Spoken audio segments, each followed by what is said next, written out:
घुमू दे तुतारी तुतारी, घुमू दे तुतारी तुतारी, घुमू दे तुतारी तुतारी, घुमू दे तुतारी तुतारी।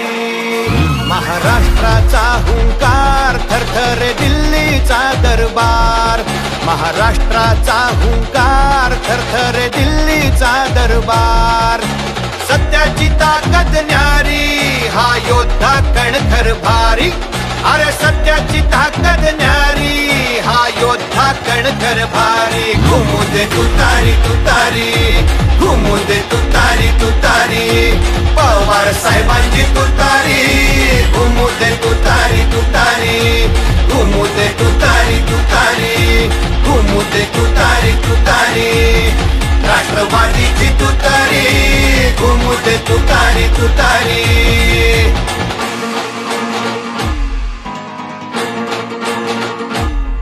महाराष्ट्राच्या मातीला ज्यांच्या घामाचा गंध, ज्यांच्या घामाचा गंध, रात्रंदिन खपूनी ज्यांनी जनतेस दिला आनंद, जनतेस दिला आनंद।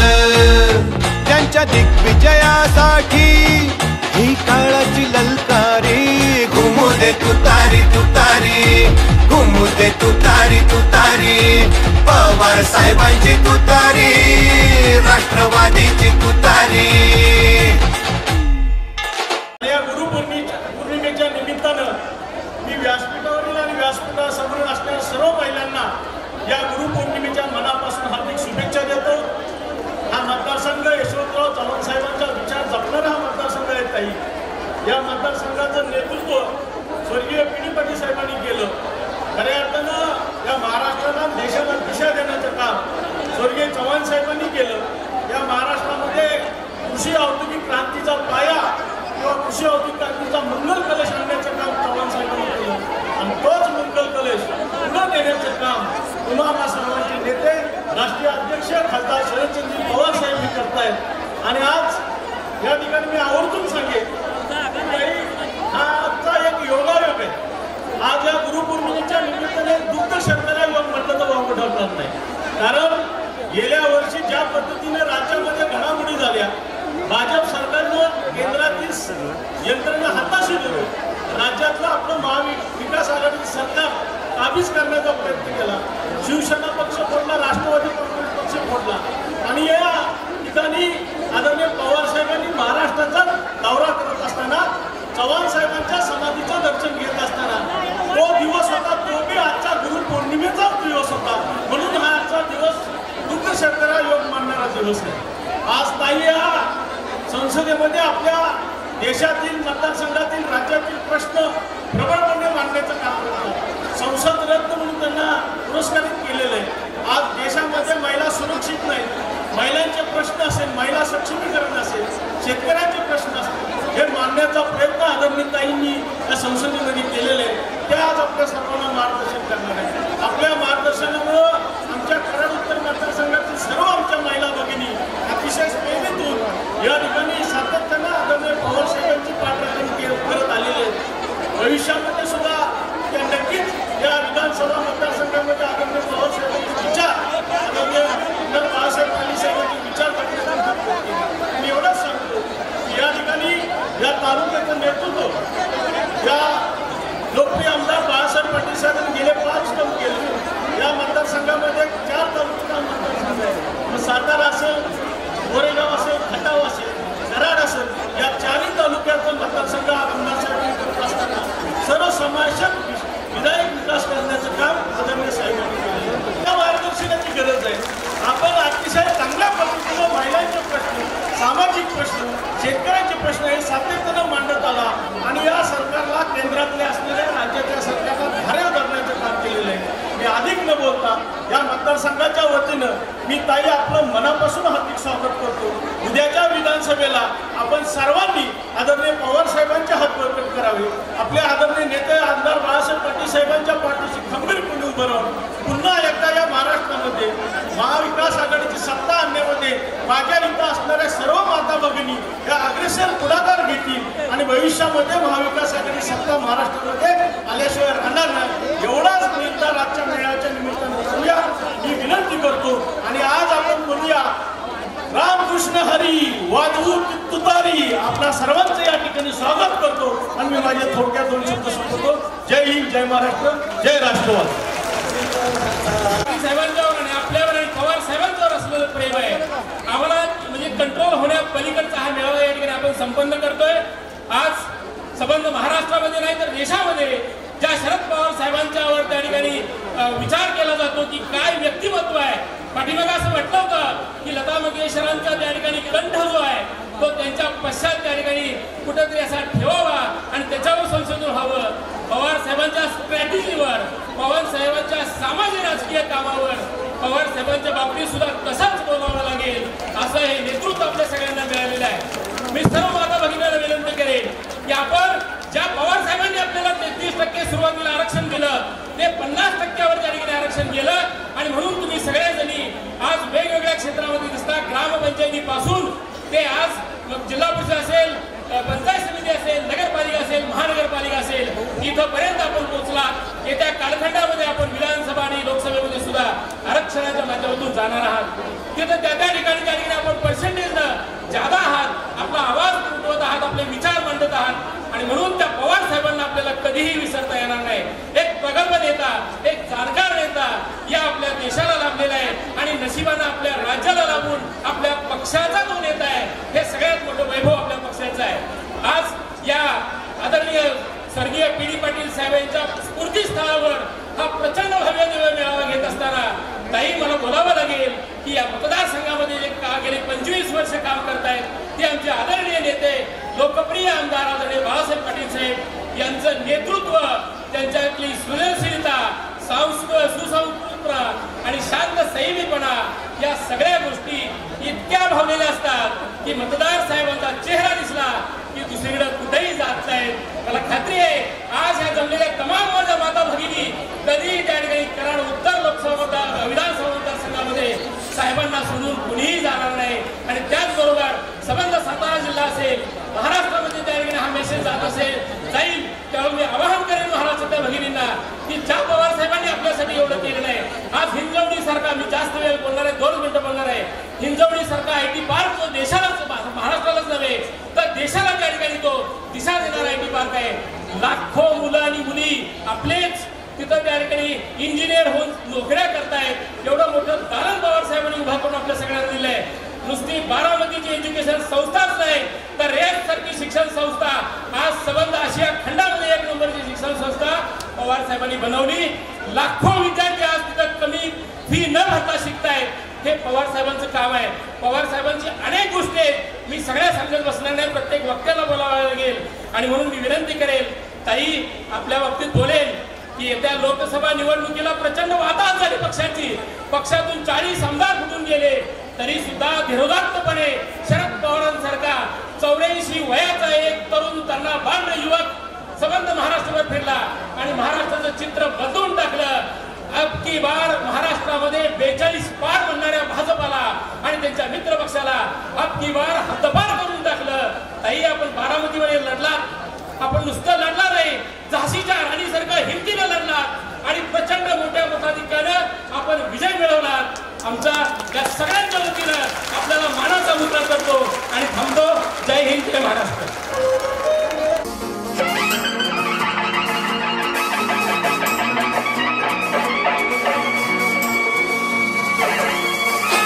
बळीराजा माता भगिनी उद्योजक अंतरुणाई आभाळ दिले साऱ्यांना होऊ दे आता उतराई. लाभ पुनश्च नेतृत्व जे संकटामधून तारी घुमू दे तुतारी तुतारी, घुमू दे तुतारी तुतारी. पवार साहेबांची तुतारी, राष्ट्रवादीची तुतारी. सकृतीने उत्तर ठेविला असा आदर्श, ठेविला असा आदर्श. सामर्थ्य विचारांचे हे जणू की परिसाचा स्पर्श, जणू की परिसाचा स्पर्श. मिळत से कौल विजयाचा बांधा तोरण हो दारी. घुमू दे तुतारी तुतारी, घुमू दे तुतारी तुतारी, पवार साहेबांची तुतारी, राष्ट्रवादीची तुतारी, घुमू दे तुतारी तुतारी, घुमू दे तुतारी तुतारी, पवार साहेबांची तुतारी, राष्ट्रवादीची तुतारी.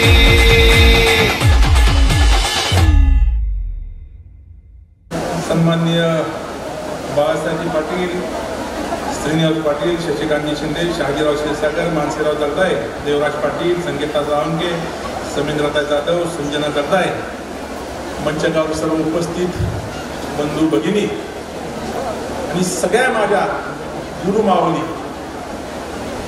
या देशामध्ये, या राज्यामध्ये पुरुषाची पहिली गुरु कोण असेल तर ती स्त्री आहे, आई आहे, भगिनी आहे. आज या ठिकाणी स्वर्गीय चव्हाण साहेब, स्वर्गीय पी.डी. पाटील साहेब यांच्या प्रतिमेला अभिवादन करतो आणि ताईंचं या जिल्ह्यामध्ये, या जिल्ह्याचा अध्यक्ष म्हणून स्वागत करतो. या देशामध्ये, या राज्यामध्ये असा एक नेता आहे की त्याचं नाव शरद पवार साहेब.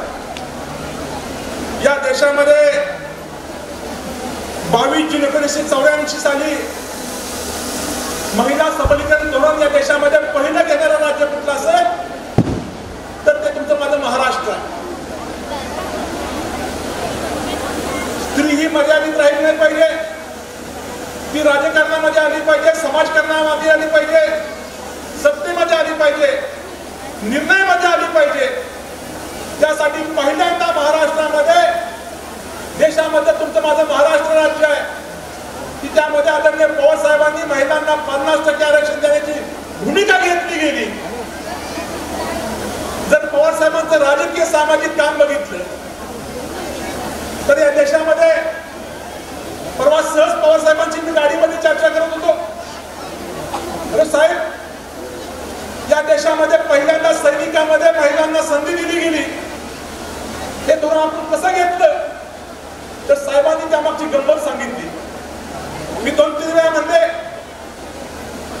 सर्व देशाच्या सैन्य बलाची मीटिंग घेतली आणि आपण महिलांना संधी देऊ म्हणले तर त्यांनी विरोध केला. साहेबांनी एकदा परत मीटिंग बोलवली आणि धोरण मी तयार करणार आहे, तुम्ही धोरण राबवायचं आहे. त्या ठिकाणी महिलांना 33% आरक्षण सैनिकामध्ये देण्याचं काम केलं आणि साहेबांनी 10 वर्षानंतर मी परत मुंबईत आलो आणि एकदा प्रवासामध्ये देशाचे आर्मीचे प्रमुख साहेबांच्या शेजारी विमानामध्ये प्रवास करत होते आणि सहज साहेबांनी विचारलं की आता परिस्थिती काय सैनिकामध्ये. म्हणजे साहेब, महिला धोरण घेतल्यापासून सैनिकांमध्ये अपघाताचं प्रमाण कमी आले. साहेब म्हणजे कसं काय? नाही म्हणजे तुम्ही निर्णय घेतला आणि त्यानंतर हवाई दलामध्ये अपघात कमी झाले. तर साहेब म्हणजे त्याचं नक्की कारण काय? तर साहेब असं सांगत होते, एखादी महिला स्वयंपाक करत असते, ती चपात्या लाटत असते आणि स्टोअर दूध असतं. ती चपात्या लाटत असते आणि दुधावर पण लक्ष असतं. तसं पुरुषाचं असू शकत नाही. म्हणजे महिला एवढ्या कॉन्शियस आहेत की एका वेळेला 2 कामं करू शकतात, एका वेळेला 3 कामं करू शकतात. त्यामुळे महिलांना खऱ्या अर्थानं ज्या ज्या ठिकाणी संधी मिळाली त्या ठिकाणी महिलांनी त्या संधीचं सोनं करण्याचं काम. आज खऱ्या अर्थानं या ठिकाणी महाराष्ट्रामध्ये आदरणीय साहेबांच्या माध्यमातून खऱ्या अर्थानं महिलांना सबलीकरण किंवा महिलांचा त्या ठिकाणी सन्मान असेल, म्हणजे आर्थिकमध्ये असेल, सामाजिक असेल, शैक्षणिक असेल, या सगळ्या गोष्टीमध्ये महिलांना खऱ्या अर्थानं मोठी संधी दिली. आज स्वर्गीय चव्हाण साहेबांच्या पावनभूमीमध्ये आज ताईंनी सकाळी चव्हाण साहेबांच्या समाधीला नतमस्तक झाल्या आणि तुमची माझी नैतिक जबाबदारी आहे. मग अशी माहिती सांगितलं, आमच्या रुपाली ताईंनी सांगितलं की महिला जर बाहेर पडल्या तर काय होऊ शकतं. हा मेळावा कुठं काय साडी बिडी काय प्रेझेंट नाही, सोयीस्फूर्तीनं महिलांचा मेळावा झाला. नंतर काय त्या ठिकाणी शासनाच्या माध्यमातून काहीतरी द्यायचं, काहीतरी तुम्ही द्यायचं आणि त्या ठिकाणी महिलांना बोलवायचं. आमचा नेता असा आहे की खऱ्या अर्थानं चारित्र्य राजकारणामध्ये कसं असावं. स्वर्गीय चव्हाण साहेबांचा आदर्श घेऊन, स्वर्गीय चव्हाण साहेबांचं राजकीय त्या ठिकाणी आदर्श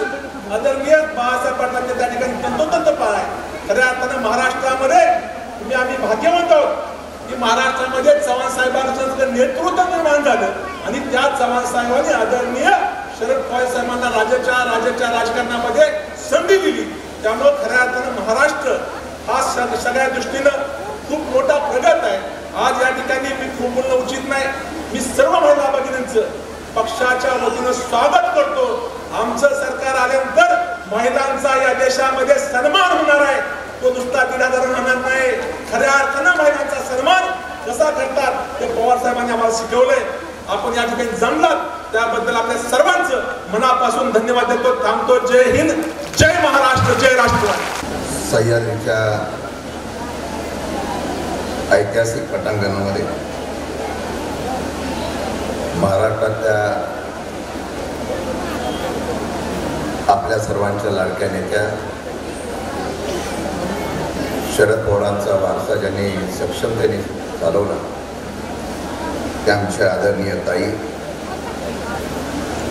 व्यासपीठावर उपस्थित असलेले आमचे ज्येष्ठ नेते आदरणीय श्रीनिवास पाटील साहेब,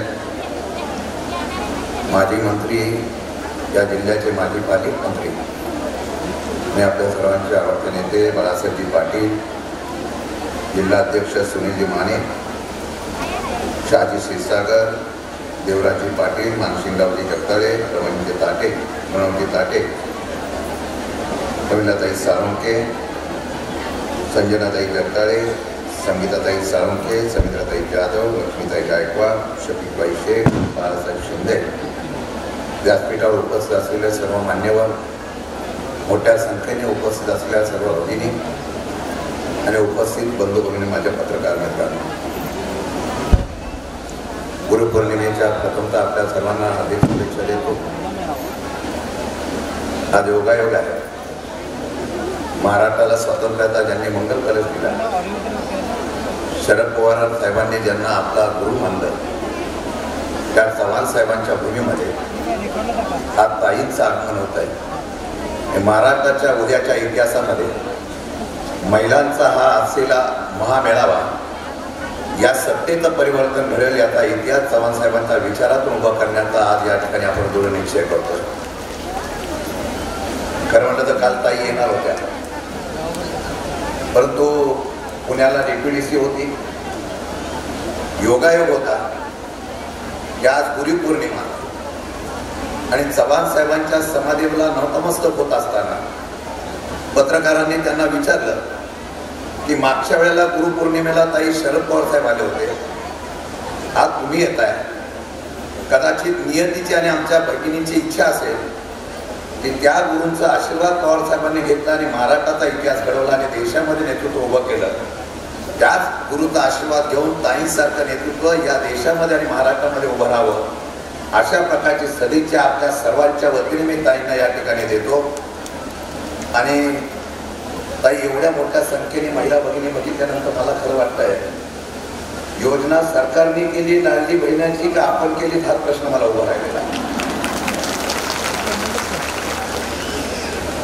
कारण सरकार योजना जाहीर करतं जेव्हा सगळी शासकीय यंत्रणा लावतात, इव्हेंट होतो आणि मोठ्या प्रमाणात त्याचा गाजावाजा होतो. लाडली बहीण योजना जाहीर केली, पण गर्दी राष्ट्रवादीच्या शरद पवारांच्या एका उभं राहते. हा संदेश आहे. हा संदेश महाराष्ट्रामध्ये आणि देशामध्ये दाखवण्याचा प्रयत्न आजची सभा करते. संदेश हाच आहे की भगिनी आहेत, माता भगिनी आहेत, या स्वाभिमानाने उभे राहतात, स्वाभिमानाने विचार करतात आणि चव्हाण साहेबांचा विचार, PD पाटील साहेबांचा विचार या सह्याद्रीच्या भूमीमध्ये उभा करतायत, याचा निश्चितपणाने या ठिकाणी उल्लेख करणं गरजेचं आहे. मगाशी रुपालीताई यादव म्हणाल्या की आपण सगळे शिलेदार बाजूला ठेवा आणि आमच्या हातामध्ये सत्ता केंद्र निर्माण करण्याची संधी द्या. लोकसभेच्या वेळेला अगोदर सांगितलं असतं तर अगोदर तुमच्या हातात दिला असतं. पण एक आहे, आता तुम्हाला मी सांगतो, आम्ही लढणारे आहोत. महाराष्ट्राच्या सत्ता समीकरणामध्ये अनेक बदल झाले, परंतु जी लोक निष्ठावंताने उभी राहिली, ती पवार साहेबांच्या विचारामध्ये आणि चव्हाण साहेबांच्या पाठीमागे उभी राहिली, ती लोक जी आहेत ती व्यासपीठावर आहेत. आणि चव्हाण साहेबांचा विचार या सातारा जिल्ह्यामधून गेला नाही पाहिजे, पण लढण्याचा प्रयत्न आम्ही केला. अनेक लोक इकडे तिकडे गेली, पण जनता तिथे होती. काही सत्तेची समीकरण आणि सत्तेचा असलेला वापर झाला नसता आणि अर्थकारण झालं नसतं तर चव्हाण साहेबांचा विचार या माझ्या महिला भगिनी आणि कराडच्या असलेल्या जनतेने ज्या पद्धतीने या ठिकाणी रोखून धरला होता त्यामध्ये निश्चितपणाने यश आलं असतं. आज मला अभिमान आहे की आज सर्वांची आपली उपस्थिती फार मोठ्या संख्येने आहे. एक विचार करूया, आज परत एकदा हा सातारा जिल्हा चव्हाण साहेबांच्या आणि या ठिकाणच्या असलेल्या पवार साहेबांच्या आणि पिढी पाटलांच्या विचाराच्या पाठीमागे उभं करत असताना बाळासाहेब पाटील असेल किंवा मी असेल, आपण सर्व सातारा जिल्ह्यामध्ये आपण तेवढ्या ताकदीने उभं राहू. परत एकदा सिद्ध करू, येत्या विधानसभेला काही झालं तरी पवार साहेबांचा विचार हा सातारा जिल्ह्याचा भक्कम आहे हा दाखवण्याचा निर्णय आज गुरुदक्षिणा म्हणून पवार साहेबांचा निर्णय आज आपण या ठिकाणी जाहीर करूया. आणि म्हणून मी आपल्या सर्व भगिनींना सांगणार, लढाई आहे, विचाराची आहे, लढाई तत्वाची आहे. खरं म्हणलं तर काही पवार साहेबांच्या ऊर्जेची आम्हाला खरोखर या ठिकाणी प्रेरणा येते. जी ऊर्जा चव्हाण साहेबांच्या विचाराची पवार साहेबांनी घेतली, जी ऊर्जा पवार साहेबांच्या विचाराची आमच्यासारख्या कार्यकर्त्यांनी घेतली, आज तेच पवार साहेब देशामध्ये केंद्रामध्ये आमची सत्ता 400 पार येईल अशा प्रकारचं स्वप्न बघणाऱ्यांना, या राज्यामध्ये 40च्या पार जाणारे स्वप्न बघणाऱ्यांना एक नेता असा होता की ज्यांनी महाराष्ट्रामध्ये आणि देशामध्ये ही सत्ता आणण्याचं स्वप्न भंग केलं. 32 जागा आपल्या आल्या, महाराष्ट्रामध्ये हा रथ थांबवण्याचा प्रयत्न केला. मग सरकार वेगवेगळ्या प्रकारच्या योजना केल्या. काही परवाच्या दिवशी अधिवेशनामध्ये दुर्दैवाने सांगावं लागतं की महाराष्ट्राच्या असलेल्या आतापर्यंतच्या बजेटमध्ये सप्लिमेंटरी बजेट सर्वात जास्त काढण्याचा निचांक हा कालच्या अधिवेशनामध्ये झाला. माणसं खरेदी करायची, माणसं विकत घ्यायची, वेगवेगळ्या प्रकारच्या योजना द्यायच्या आणि त्या योजनेच्या माध्यमातून परत सत्तेवर जाण्याचं स्वप्न बघणाऱ्यांना एकच इशारा आता मेळावा देऊ इच्छितोय. होय, आम्ही चव्हाण साहेबांच्या विचाराच्या भगिनी आहोत, आम्ही पवार साहेबांच्या विचाराचे भगिनी आहोत, आम्ही पिढी पाटला साहेबांच्या विचाराच्या भगिनी आहोत. उद्याच्या या महाराष्ट्रामध्ये परत एकदा पवार साहेब रात्रंदिवस पडतायत, रात्रंदिवस फिरतायत, कधी अकोल्याला, कधी नाशिकला, कधी पुण्याला, कधी विदर्भाला. आपलं कर्तव्य आहे. अरे आम्ही लढणारे सैनिक आहोत आणि लढणारे आमच्या रणरागिणी आहोत. ताई, तुम्ही पण महाराष्ट्रात पिंजून काढा. आजची सभा निश्चितपणाने गुरुदक्षिणा म्हणून तुम्हाला ऊर्जा देईल, एवढी ऊर्जा देईल की महाराष्ट्रातल्या सगळ्या भगिनी लाडकी बहिणा बाजूला ठेवून या माझ्या भगिनीच्या पाठीमागे खंबीर उभा राहतील. हा इतिहास करण्याचा निर्णय घेऊया. जय हिंद, जय महाराष्ट्र. गुरु बळकट पूर्ण धरील जायचे मनगट. समाधीवरती माझ्या लेकीनं संजीवन समाधीमधल्या शरदरावांच्या माझ्या गुरुचं दर्शन घेतलं आणि या पांडुरंगाच्या स्फूर्तीस्थळावर घेऊन तिथे डोकं टेकलं. पंढरीचे वारकरी आता देहूआळतीच्या वाटेनं परत निघालेत आणि माझी लेक यशवंतांच्या समाजात डोकं टेकून पांडुरंगाला भेटून आता महाराष्ट्रामध्ये विजयी संकल्प मेळावा भरवत आहे. तिच्या स्वागताला तुम्ही सगळे जमलात. माझ्या लेकीनो, सुनानो, मी तुम्हाला मनापासून धन्यवाद देतो. महासंसदरत्न लोकसभेचे जे कौतुक होतं त्यावेळेच्या मागे बसून ते कौतुक बघत असताना, लोक ठाणे वाजत असताना गेले कित्येक वर्ष बघण्याचं भाग्य मला लाभलं आणि त्यामुळं आज ही यशवंतगिरी आहे. पण त्या यशवंतगिरी स्वरूपता रेणुकागिरी झालेली आहे. स्वर्गीय यशवंतरावांच्या मातोश्री विठाबाई त्या म्हणत असत, नका बाळून डगमगू, चंद्र सूर्यावर जाईल ढगू, थोडाफार आलेला ढगू आहे निघून जाईल. आणि थकवणाऱ्या लोकांच्या हातामध्ये सत्ता देण्यापेक्षा यशवंत विदर्भा पायी म्हणून ज्या माणसाने गेली 57-58 वर्ष महाराष्ट्राच्या ऐतिहासिक भूमीमध्ये पहिल्यांदा स्त्रियांना शिक्षणाचा आणि स्थानिक स्वराज्य संस्थांमध्ये आरक्षणाचा मान दिला त्या छत्रपती शाहू महाराज महात्मा फुले आंबेडकरांच्या पायाने वाटून जाणाऱ्या आदरणीय यशवंतराव चव्हाणांच्या पावलावरची माती कपाळ टेकून जे शरदराव आपल्या बरोबर चालतायत त्यांचा काल विजयी संकल्प मेळावा झाला. ही विजयाची माणसाने किती तुतारी वाजव. काल पिपाणी बंद झालेली आहे, तिचं नाव ट्रम्पेटच आहे, त्यामुळे पिपाणीनं आपल्या फसवलं. पण घेतली तुतारी हा उत्तम दर्जाचा माणूस वाजून फिरत असताना जय रामकृष्ण हरी या हातात, जय रामकृष्ण हरी या हातात तुतारी. आपण सगळे मिळून आदरणीय महासमुद्ररत्न सुप्रियांचं भाषण ऐकायला उत्सुक आहोत. त्यामुळं आमचे शब्द आम्ही थोडेसे थांबून त्यांना बोलतं करावं. जे तुम्ही कधी टीव्हीवर बघत होता ते समक्ष बघावं आणि आपली लाडकी लेख ज्या तमानं ज्या उत्साहानं हिंदी असो इंग्रजी असो त्या भाषांमध्ये लोकसभा गाजवते. आणि त्यामुळं या पांडुरंगाकडे हा श्याम उर्फ बाळासाहेब आणि त्यांचे पुत्र यश आणि जश यांच्या या संपर्कामुळे भरलेला मेळावा पडणारा पाऊस थेंब कळतोय आणि आपल्या मनामध्ये डोळ्यात येणारं पाणी असतं ते पाणी थेंब असताना आणि ते आनंदाचे अश्रू आहेत ते कधी बाह्य पडतात. ते पुसू नका, रडू नका, पुन्हा जोमानं जाऊया. जी झाशी राणी धावडशीची आहे या जिल्ह्यातली आहे, जी सईबाई या जिल्ह्यातली आहे, जी सोयराबाई या जिल्ह्यातली आहे, जी सावित्रीबाई या जिल्ह्यातली आहे, तिची नांदवडची सुप्रिया आपली आहे. नका करून डगल मिळून आणि पुन्हा एकदा उभा राहूया. हे चळवळ बांगड्या भरायच्या असतात पण मागं सारून पदर खोचून लढायचं असतं. त्या रणडागीचं भाषण करता आपण उत्सुक आहात. जय हिंद, जय महाराष्ट्र.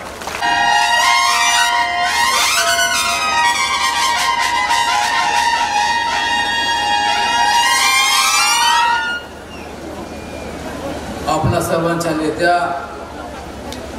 महाराष्ट्राचे प्रश्न लोकसभेमध्ये अतिशय प्रभावी मांडणाऱ्या बारामतीच्या खासदार संसद रत्न आदरणीय सौ सुप्रियाताई सुळे ज्यांनी आता महाराष्ट्राचे आपले सिक्कीमचे माजी राज्यपाल आपले माजी खासदार श्रीनिवासराव पाटील साहेब, विधान परिषदेचे आमचे सहकारी शशिकांतजी शिंदे, जिल्ह्याचे अध्यक्ष सुनीलराव माने, त्याच पद्धतीनं शहाजीराव क्षीरसागर, कराड उत्तरचे अध्यक्ष देवराज पाटील दादा, माजी सभापती प्रणव ताटे, मानसिंगराव जगदाळे, त्याचप्रमाणे सौ संजना जगदाळे, सौ संगीताताई सावंके, सौ लक्ष्मीताई गायकवाड, सौ सुरेखा डोबेल, सौ तेजस्वी देवराज पाटील, कराडच्या माजी नगरसेवक सौ उमा इंगरे, माजी नगरसेवक ॲडव्होकेट विद्याराणी सावंके, सौ संगीता जाधव, जिल्हा परिषद माजी अध्यक्षा सौ भाग्यवती मॅडम.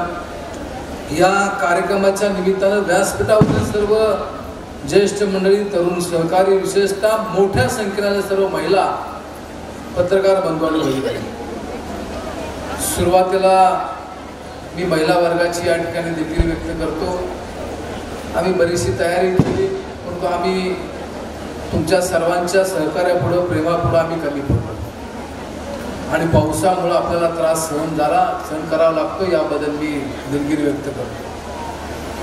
आज या ठिकाणी मेळावा घेत असताना महाराष्ट्राच्या मेळाव्याची सुरुवात खासदार सुप्रियाताई सुळे या कराडापासून करतात आणि कराड ही यशवंतराव चव्हाण साहेबांची जन्मभूमी. त्या परिसरामध्ये आदरणीय पी.डी. पाटील साहेबांनी त्यांच्या सहकार्याने चव्हाण साहेबांची समाधी बांधली आणि तिथं नतमस्तक होऊन पुन्हा खऱ्या अर्थानं महाराष्ट्राचा झंझावात सुरू झालेला. योगायोग असा की गेल्या गुरुपौर्णिमेला सुद्धा आदरणीय पवार साहेब हे करायला आले. त्याच्या आदल्या दिवशी राज्यामध्ये एक विचित्र घटना घडली. राष्ट्रवादीचे काही आमदार मंडळी त्या ठिकाणी गेले. मला पवार साहेबांचा फोन आला. मला म्हणले काय करताय? मी म्हणलं टीव्ही बघतोय.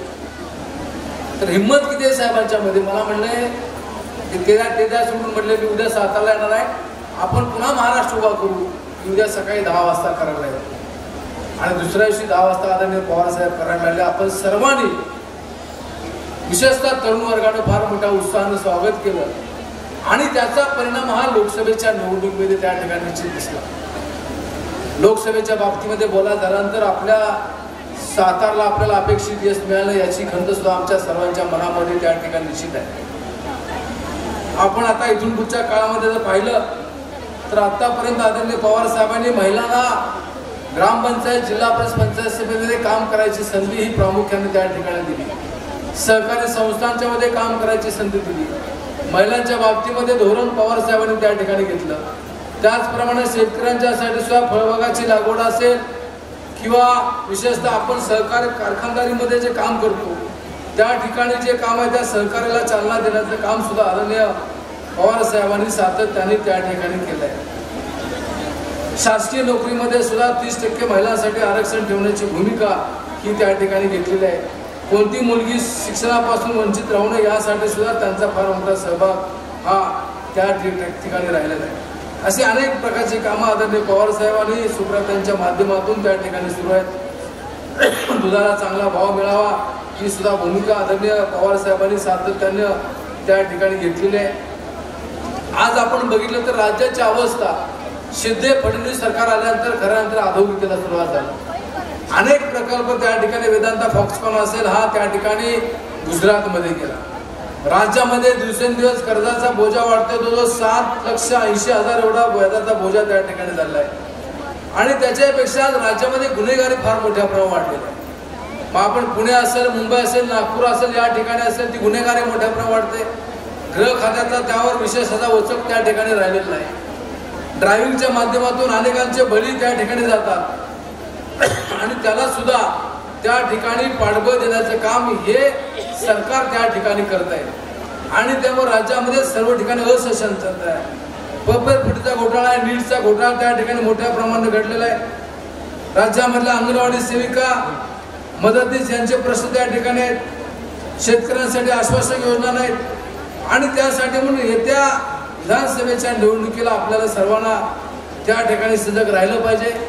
विधानसभेमध्ये राष्ट्रवादी काँग्रेस आणि शिवसेना उद्धव बाळासाहेब ठाकरे शेतकरी कामगार पक्ष या सर्वांची आघाडी त्या ठिकाणी आहे आणि त्या माध्यमातून आपल्याला या निवडणुकीला सामोरं जायचं आहे. आपल्या सर्वांच्या पाठिंब्यामुळे मला आदरणीय पवार साहेबांनी या जिल्ह्याचे पालकमंत्री आणि राज्याच्या सहकाराने पणनची जबाबदारी दिली.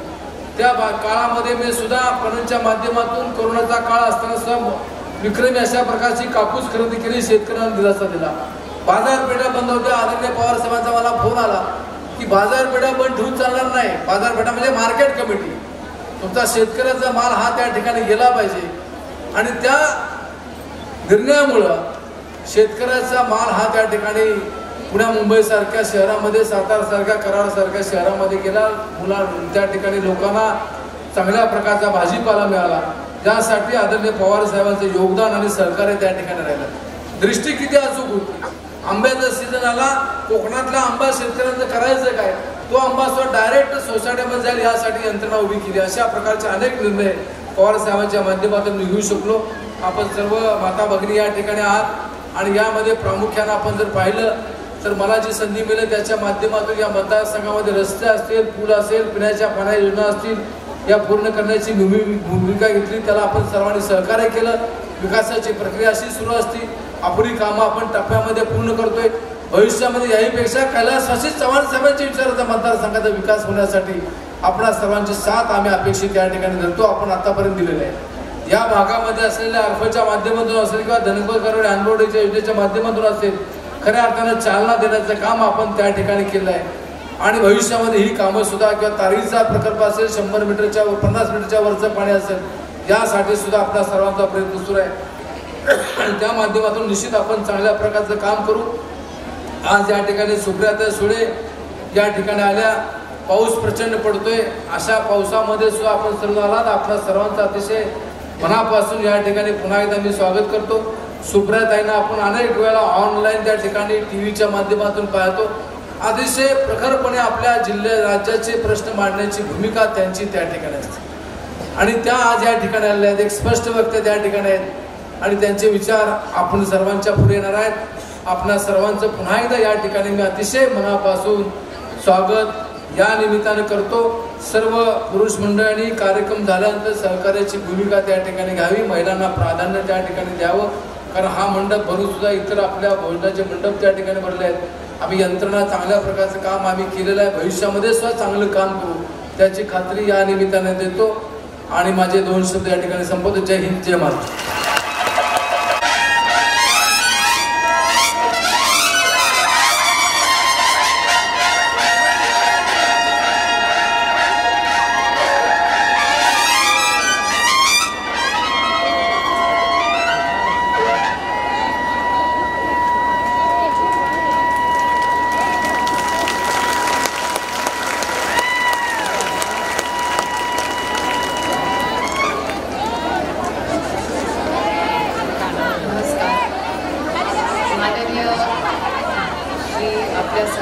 मार्गदर्शक श्री श्रीनिवास पाटील यांच्या प्रयत्नातून आज हा कार्यक्रम आयोजित होत आहे. असे या भागातले लाडके कार्यसम्राट आमदार बाळासाहेब, ज्यांनी आता एक खूप मोठी लढाई लढली. यश अपयश प्रत्येकाच्या आयुष्यात होतं, खरं तर हक्काचं यश होतं, पण हरकत नाही, लढेंगे और अक्टोबर में जीतेंगे असे शशिकांत शिंदेजी, श्री प्रभाकर लागेजी, सुनील माने, शहाजीराव क्षीरसागर, देवराज पाटील, मानसिंगराव जगदाळे, संगीताताई, रंजनाताई, सुरेखाताई, भाग्यश्रीताई, उमाताई, तेजस्विनीताई, उज्ज्वला माने, नंदिनीताई, लक्ष्मीताई, ज्यांच्या प्रयत्नातून आज हा अतिशय उत्तम कार्यक्रम होता. असे जसराज आणि बाळासाहेब, तुमचं सगळं कुटुंब जे खाली बसलेलं आहे, तुमच्या सगळ्यांनी वहिनी खालीच बसलेल्या आहेत. खरं तर तुम्ही सगळ्यांनी व्यासपीठावर आलं असतं तर आम्हाला जास्त आनंद झाला असता. तरी तुमच्या सगळ्यांबरोबर वहिनींची इच्छा होती की त्या सगळ्या कुटुंबांनी तुमच्याच बरोबर बसावं. व्यासपीठावरील सर्व मान्यवर उपस्थित बंधू भगिनी, खरं तर आज बीडवरनं हेमाताई कुंपळेही माझ्यावर आलेल्या आहेत. माझी इच्छा होती की त्यांनी काही महिलांच्या अधिकाराबद्दल बोलावं, पण कार्यक्रमाला थोडा उशीर झाला आहे, त्याच्यामुळे आज हेमाताईंचं भाषण नाही आहे. पण विधानसभेच्या इलेक्शनच्या आधी मी हेमाताईंना नक्की इथे यायला विनंती करीन, कारण 1500 रुपये तर दिले, पुढे काय, त्यामुळे पुढे काय याच्यासाठी हेमाताईंसारख्या कर्तृत्ववान महिला यांचं मार्गदर्शन आपल्याला गरजेचं आहे. त्याच्यामुळे मी हेमाताईंना विनंती करीन की आपण जरूर पुन्हा कराडला यावं. आज खरं तर कैलासवासी यशोदा चव्हाण आणि कैलासवासी PD साहेब यांच्या संस्कारात आम्ही सगळे लहानाचे मोठे झालो. आज गुरुपौर्णिमा आहे आणि नियतीच्या मनात काहीतरी असतं, कारण का कराडला मी काल येणार. माझा नियोजित कार्यक्रम काल होता. आमच्या पुण्याचे पालकमंत्री यांनी 3-4 दिवसापूर्वी आम्हाला कळवलं की EPTCची मीटिंग घ्यायची आहे. आता ती मीटिंग का संघटनेचं काम, म्हणून मी बाळासाहेबांना विनंती केली की मला ही मीटिंग त्यांनी आत्ताच लावली, आता काय करूया. तर बाळासाहेब म्हणले नाही हरकत नाही, रविवारी या.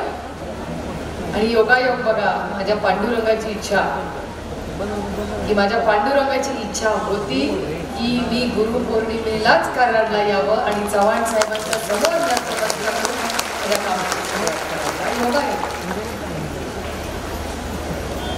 श्रद्धा ही कुणावर तरी असलीच पाहिजे. माझी माझ्या पांडुरंगावर प्रचंड श्रद्धा, आई पांडुरंग खरंच आहे. पण श्रद्धा आणि अंधश्रद्धा याच्यामध्ये अंतर असतं.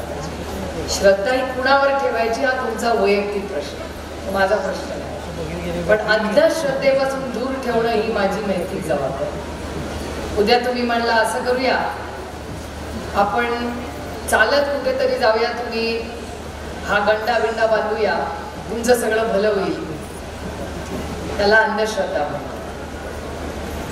आणि श्रद्धा ही आपल्या मनाची असते. कुणावरही करा, तुमच्या गुरुवर करा, देवावर करा, आई वडिलांवर करा, तुम्हाला जे योग्य वाटेल त्याच्यावर श्रद्धा ठेवायचा अधिकार हा तुमचा आहे. तुमची आई आणि सासूनी जे शिकवलं ना तेच करायचं.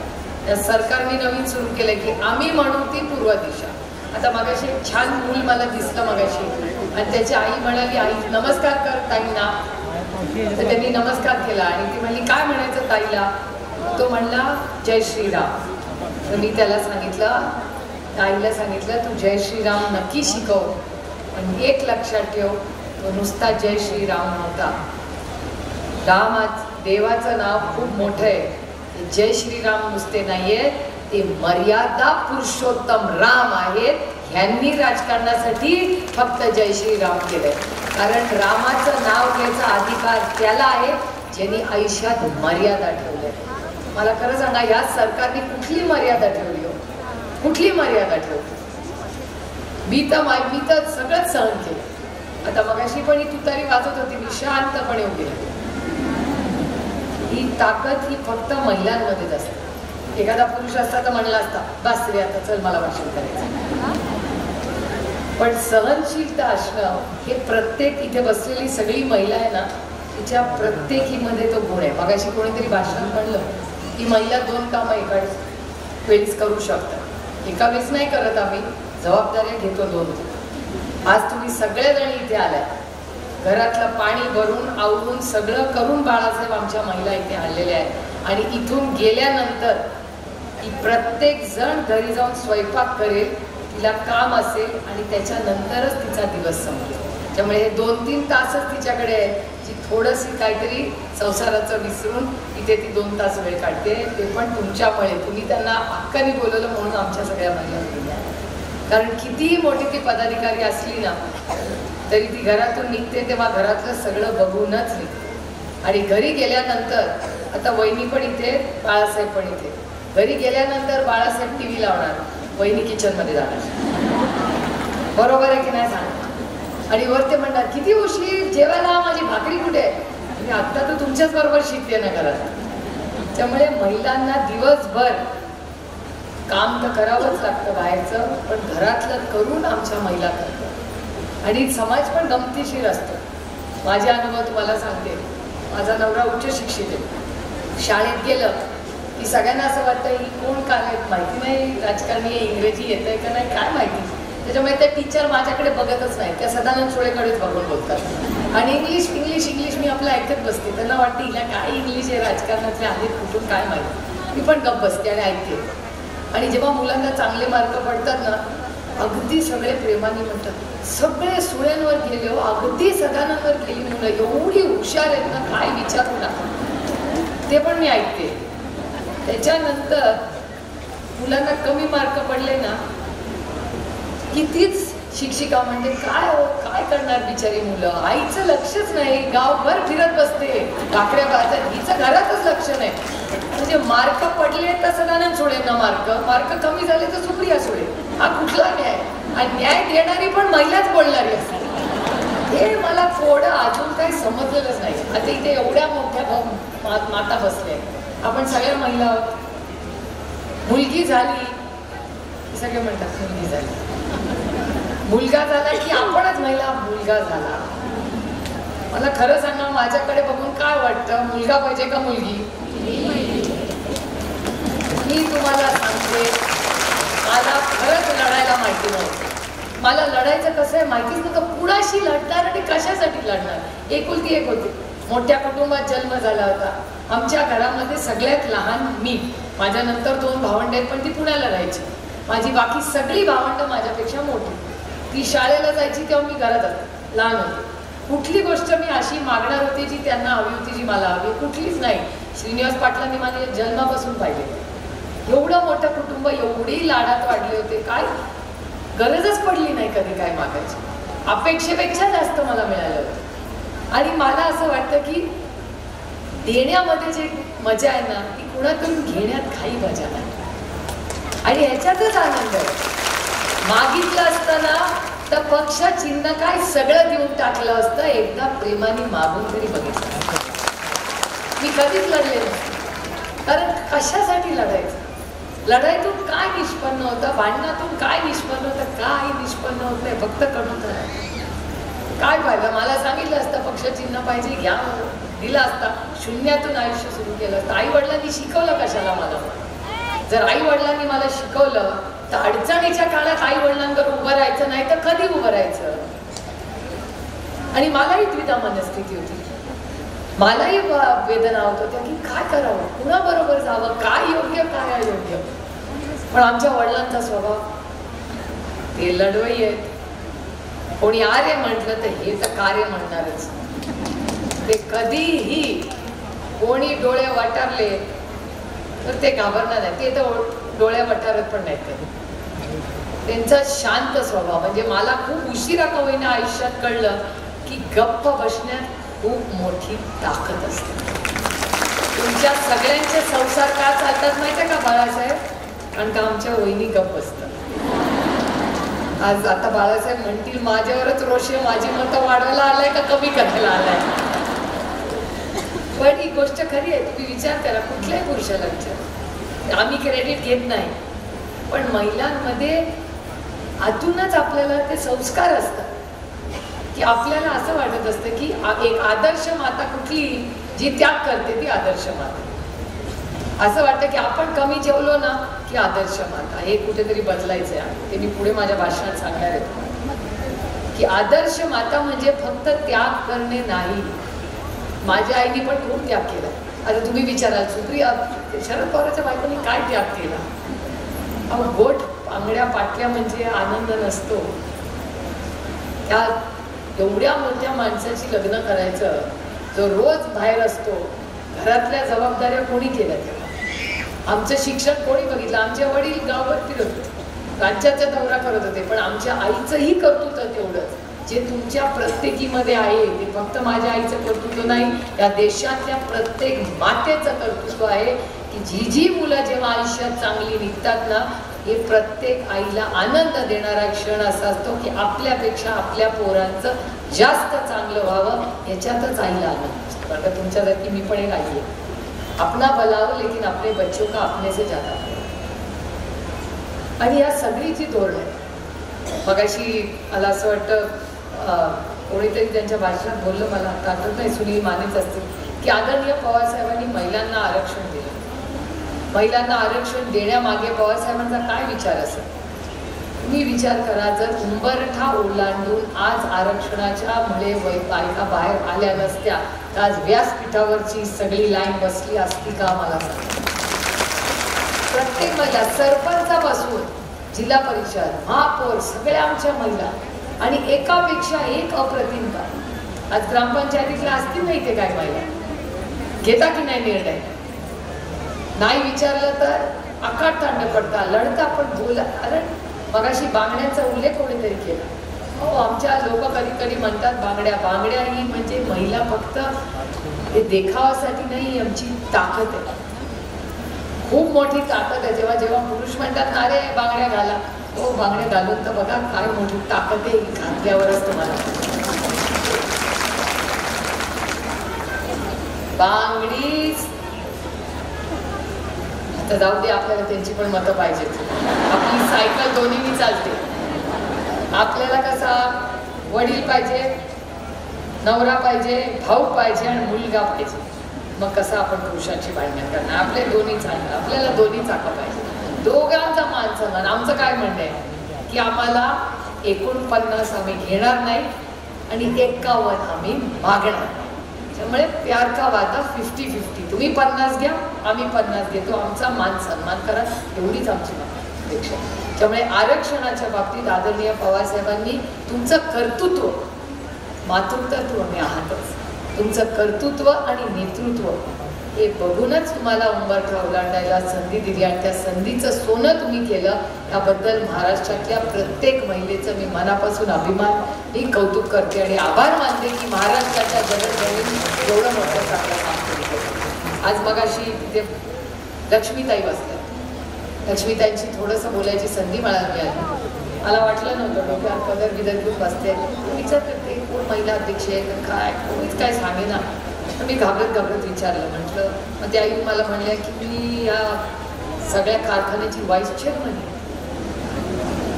व्हाईस चेअरमन अरे बडी आहे भैया, जरा जवळ बसावं, ऑटोग्राफ वगैरे घ्या, कधी काय साखर बिखर लागली तर वशीला असलेला बरा आपला. तर मी त्यांना विचारलं व्हाईस चेअरमन आहे म्हटलं, चांगलं आहे म्हटलं. तुमचे बाळासाहेबांनी सांगितलं व्हाईस चेअरमन आहेत, आमच्या साहेबांच्या फार जवळचं कुटुंब आहे म्हटलं. आणि बाळासाहेबांनीच विचारलं की मिस्टर कुठे? ताई आमच्या एकदम डेंजर आहेत. लक्ष्मी त्या म्हणतात त्या काय कुठेतरी मागे बसलेत. तुम्ही बघा ताई व्यासपीठावर आहेत आणि आमचे बंधुराज कुठे बसले देवालाच ठाऊ. कुठे आहे तो? आपण म्हणतात कुठे आहेत? जाताना गाडीतून घरी न्या प्लीज, विनंती करतो. नाही तर आपलं व्हाईस चेअरमनची गाडी भरकन जायची, आमचे बंधुराज मागे राहायचे.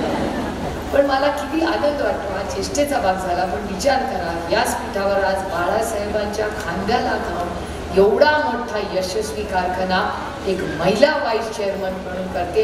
ह्याला सामाजिक परिवर्तन म्हणतात.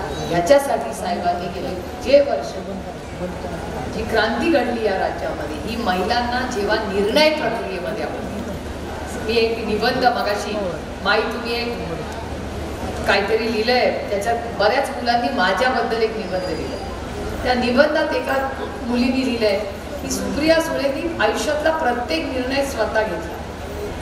शिक्षणाचा निर्णय स्वतः घेतला, लग्नाचा निर्णय, हा त्या मुलीने माझ्याबद्दल लिहिलेला निबंध आहे.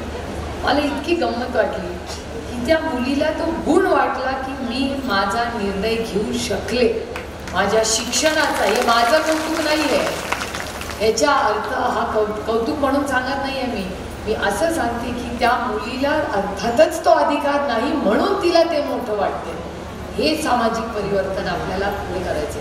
नुसते 1500 रुपये देऊन आमचे प्रश्न नाही असू, ना आमच्या हुंड्याचा प्रश्न सुटतो, ना आमच्या महागाईचा प्रश्न सुटतो, ना कौटुंबिक हिंसाचाराचा प्रश्न सुटतो. 1500 रुपये दिले आनंद आहे. माझी हात जोडून विनंती आहे, प्रत्येकीने 1500 रुपयाचा फॉर्म भरा. ते तुमचे पैसे, त्यांच्या खिशातले पैसे नाही. आपण टॅक्स भरतो, त्या टॅक्स मधून पैसे देतात. काय उपकार करत नाही आमच्यावर 1500 रुपये. 1500 रुपये देतात, आनंद, आभार मानतो. पण आभार मानताना त्याच्यात काही सामाजिक परिवर्तन झाले पाहिजे. आमच्या महिलांच्या हाताला काम आम्हाला हाताला पाहिजे. 1500 रुपये देत आहे, ठीक आहे, थँक्यू, आभार आहे, हात जोडून आभार मानतो. पण त्याच्याबरोबर प्रत्येक महिलेला हाताला काम, कारण का मी कष्टाला कमी नाही. आम्हाला कष्ट करून 5-10 हजार रुपये मिळाले तर आम्हाला जास्त अभिमान वाटेल त्याचा. आणि आम्ही हे 1500 रुपये एखादीला देऊ की बाई माझं आता बरं व्हायला लागले, हे तू घे, तुला त्याची गरज. अशी एवढी मोठी मनं आमच्या महिलांची असतात. त्यामुळे माझी महाराष्ट्र सरकारला विनंती, आता सरकारला 3 महिन्यासाठी करू का नको अशा द्विधा मनस्थिती. कारण का ऑक्टोबरमध्ये आपल्याला सरकार बदलायचे.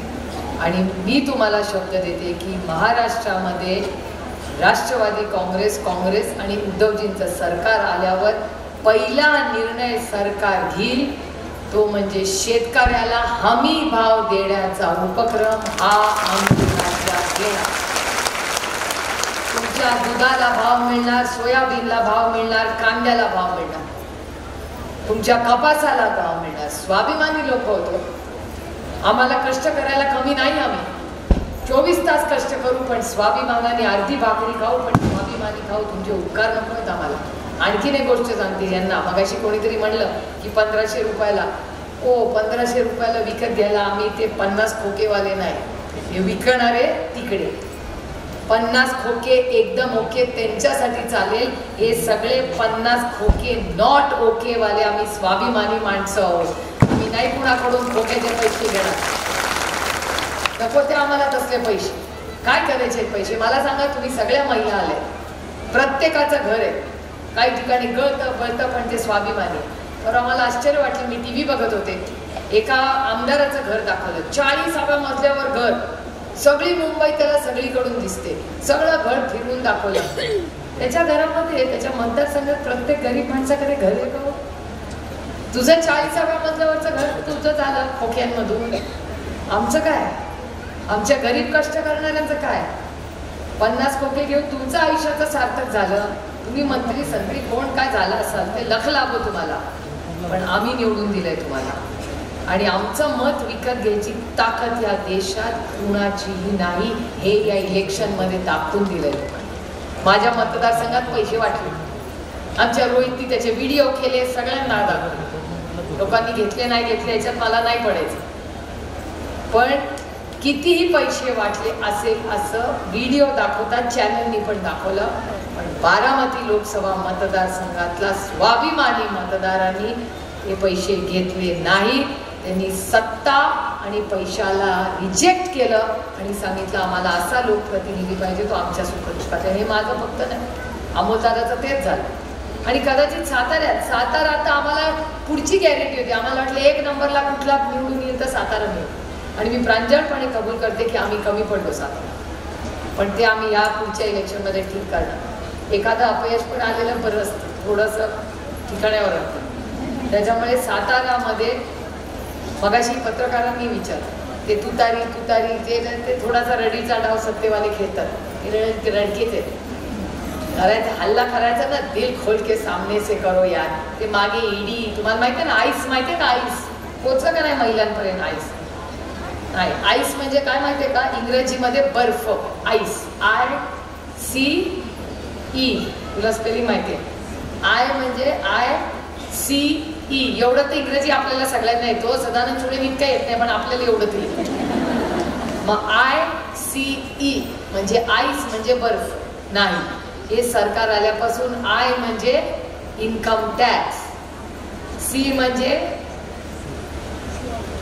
CBI आणि ई म्हणजे ईडी. इन्कम टॅक्स CBI आमच्या महिलांना माहिती नाही, पण ईडी गावात पोहोचली. पोरं पण खेळतात ना माझ्या मतदारसंघात, एकामेकाला म्हणतात हे जास्त दम घेऊ नको, आलं ते ईडी लावतो तुझ्या मध्ये. पोरं पण ईडी बोलायला लागली. तुम्हाला माहिती, खरं सांगा, तुम्हाला 5 वर्षापूर्वी ईडी माहिती होती गावात? आता लावतात की नाही? विरोधी बोलला की लावली, विरोधी बोलला की लावली. आईस बाईस नाही चलेगा. सगळं हे आता दाखवलं नाही या देशातल्या लोकांनी. या देशातल्या लोकांनी सांगितलं की तुम्ही लोकांना घाबरवलं तर आम्ही तुम्हाला मतदान करणार नाही. 31 खासदार महाराष्ट्रात आणि 1 निवडून आणि 4-5 जे गेले ते तुतारी आणि ह्याच्यामुळे गेले. नाहीतर खरं तर ते म्हणत होते 40 पार, आपणच 40 पार झालो. अशी परिस्थिती महाराष्ट्रातून कुणाला वाटत होतं? अहो कोण नव्हतं तिकीट घ्यायला.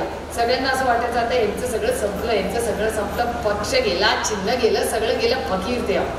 पण पवार साहेबांनी जिद्दी ठेवली होती की मी लढणार म्हणजे लढणार, जे होईल ते होईल बघायचं, पण लढायचं धरणे आम्हाला नाही.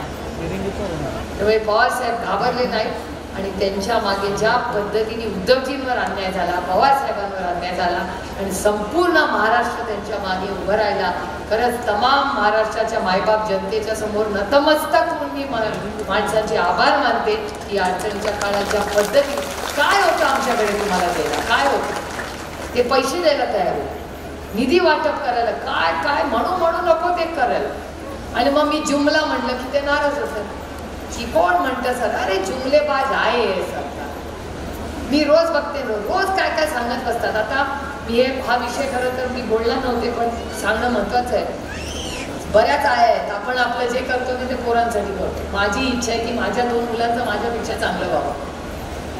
आता या सरकारने परवा सांगितलं की प्रत्येक जो मुलगा 12वी होईल त्याला जर तो 6 महिन्याचा कोर्स केला तर त्याला 5,000 रुपये देईल. ऐकलं की नाही सगळ्यांनी? तुम्हाला सगळ्यांना मी सांगते, कारण मी काल हा प्रश्न विचारलेला. मी काल DPTCत विचारलं की तुम्ही हे 5,000 रुपये नोकरी लागेस तोवर देणार का, असा माझा समज झाला. ते म्हणले हो नोकरीपर्यंत नाही, 6 महिने तुम्ही जेव्हा तो कोर्स करणार तेवढेच 6 महिने तुम्हाला तो 5,000 रुपये मिळणार. 7व्या महिन्यात टाटा बाय, म्हणजे 3 महिने हे आणि मग इलेक्शन, बघू पुढचं पुढे. तसंच आहे हे फसव्या योजना एक आहे. मला सांगा सिलेंडर आठवतं ना, सगळे म्हणायचे की सिलेंडरच पाहिजे, आम्ही सगळ्या महिलांना आज नंतर चूल कधीच नाही. खरं सांगा किती जणी सिलेंडरवर स्वयंपाक करतात? किती जणांना सिलेंडर परवडतो मला सांगा? परवडतो का? किती रुपयाला आहे सिलेंडर? 810. मग आधी ते तेल तरी मिळायचं ना, घासलेट. तुम्ही काय म्हणता इकडे? रॉकेल. मग रॉकेल बंद झालं का नाही? आता मिळतं का रॉकेल? मग काय करायचं? रॉकेल पाहिजे का सिलेंडर?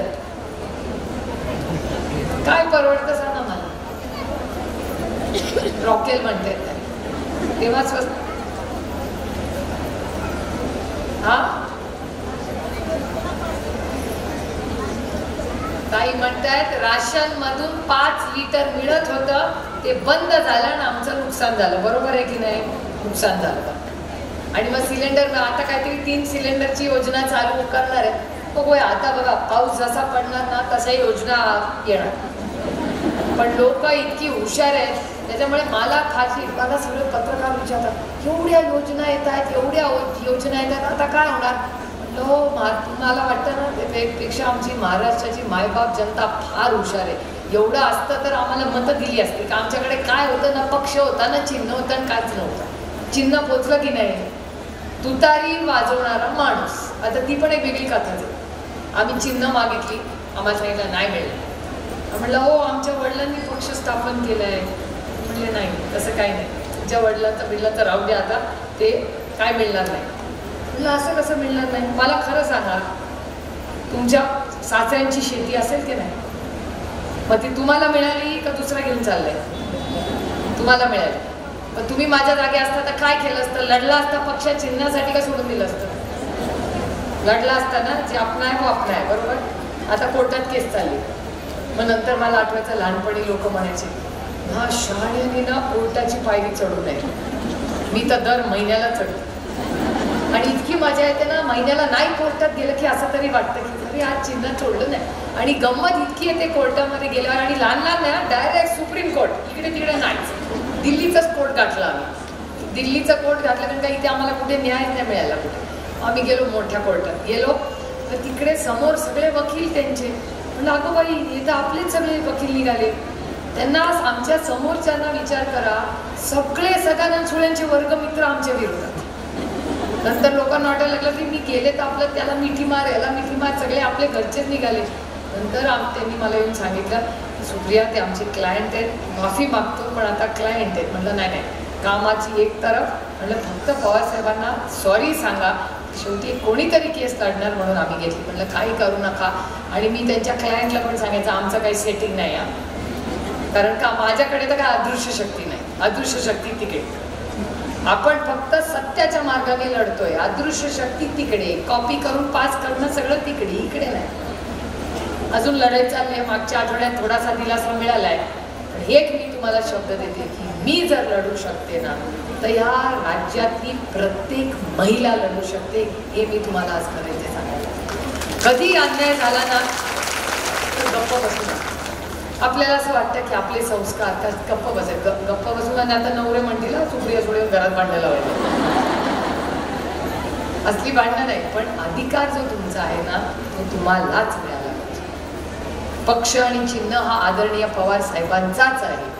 उद्धव ठाकरेंचा पक्ष हा उद्धवजींचाच आहे, कारण का त्यांच्या वडिलांनी तो स्थापन केला आणि वडील हयात असताना तो पक्ष उद्धवजींना त्यांनी दिला. आता तुमच्या नवऱ्यांची सगळ्यांची जी जमीन आहे, आता लावू का ईडी? देता का मला जमीन? चुकीचं आहे ते. अहो मी रामकृष्ण हरिवाल्या माझ्या पांडुरंगाला मला आज न उद्या उत्तर द्यायचं ना, कसं करणार? पण यांनी विचारच नाही केला. त्यांना वाटलं भीती दाखवली की सगळी घाबरतायत. हो आम्ही मराठी माणसं आहोत, आम्ही डरनेवाले नाही आहे. दिल्लीने डोळे वटारले ना तर आम्हाला उत्तर कसं द्यायचंय मतातून न बोलता महाराष्ट्राच्या मायबाप जनतेने करून दाखवलंय. खरंच तुम्ही किती स्वाभिमानी आहात त्याचे उदाहरण लोकसभेत. आणि सामाजिक परिवर्तन, मी आज एवढ्या सगळ्या महिला बघते तेव्हा मला एक गोष्ट आठवली आता तुमच्याकडे बघून. तुमच्याकडे असतं का इकडे बाळासाहेब धोंड्याचं जेवण असतं का?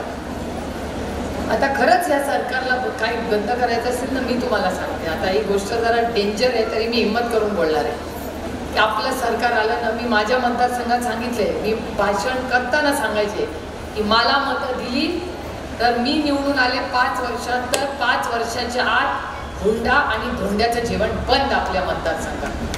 कोणीतरी मला सांगितलं की हो डेंजर आहे जरा. तर काय नाही, कोणीतरी खरं बोललं पाहिजे. एकतर मला धोंड्याचं जेवण काय होतंय माहितीच नव्हतं. तुम्ही रील बघता का? हा मी पण बघते, मी 5च मिनिटं बघते. जास्त वेळ घालवला तर 2 तास जातात कळतच नाही. तर मी रील बघत होते आणि त्याच्यात एक सासू तिच्या जावयाचं पाय धुवत होती. ही का धुते पाय?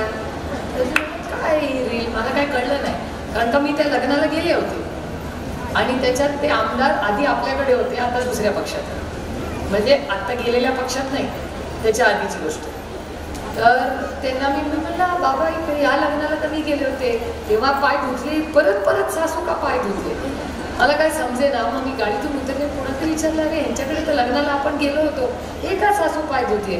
म्हणजे अहो ताई अधिक महिना आला. म्हटलं मग, म्हणजे अधिक महिना असल्या की त्याला धोंड्याचं जेवण म्हणतात. म्हणजे काय, कारण का ना पवारांनी सदानंद सोडेंना कधी धोंड्याच्या जेवणाला बोलवलं ना. शिंदे म्हणजे ते शिंदे नाही, माझ्या आईचं माहेरचं नाव शिंदे ना. शिंदेनी शरद पवारांना धोंड्याचं जेवण, त्याच्यामुळे मला माहितीच नाही धोंड्याचं जेवण काय. मी विचारलं काय बाबा, तू म्हणले नाही अधिक महिना आला की प्रत्येक सासू सासऱ्यांनी जावयाला घरी बोलवायचं जेवायला, त्याचे पाय धुवायचे, त्याला गिफ्ट द्यायचं, त्याला जेवण द्यायचं आणि त्यांना रवाना करायचं. नॉनसेन्सच दिस यार. आमची सोन्यासारखी आमची पोटचं पोर तुला दिली आणि 4 वर्षांनी आम्हीच तुझे पाय धुवायचे. म्हटलं आम्ही बदलेंगे असा. मग त्या म्हणल्या कसं बदलणार. म्हटलं असं करायचं की एक तर धोंड्याचं जेवण करायचं नाही करायचा तुमचा वैयक्तिक प्रश्न आहे, पण धोंड्याचं जेवण जर केलं तर जावयानी आई, स्वतःची आई आणि स्वतःची सासू दोघींनाही स्वतःच्या घरी बोलवायचं. जावया आणि मुलींनी आई दोन्ही आयांचे पाय धुवायचे, त्यांना जेवण खायला घालायचं, त्यांना साडी विकत घ्यायची आणि त्यांचे आशीर्वाद घ्यायचे. आज नंतर लग्न झाल्यानंतर कृपा करून जावयाचे पाय धुवत बसू नका. तुमचा मुलगा आहे, तो मुलगा आहे तुमचा. हे सामाजिक परिवर्तन कधी करणार तुम्ही. नुसते 1500 रुपये देऊन नाही आमचे प्रश्न सुटतो. सरकार सरकार सरकार कशासाठी सरकार. सामाजिक परिवर्तन तुमच्या आयुष्यात जेव्हा बदल होईल, तुमच्या अधिकाराबद्दल तेव्हा. मी नाही माझ्या जावयाचे पाय धुणार, तो माझा लेक असेल. मुलाचे पाय धुता का, मग कशाला जावयाचे पाय धुता. नाही धुवायला पाहिजे ना, मग नका धुवू. आता लोक मला 10 वेळा विचार करतील मला प्रश्नाला बोलायचे.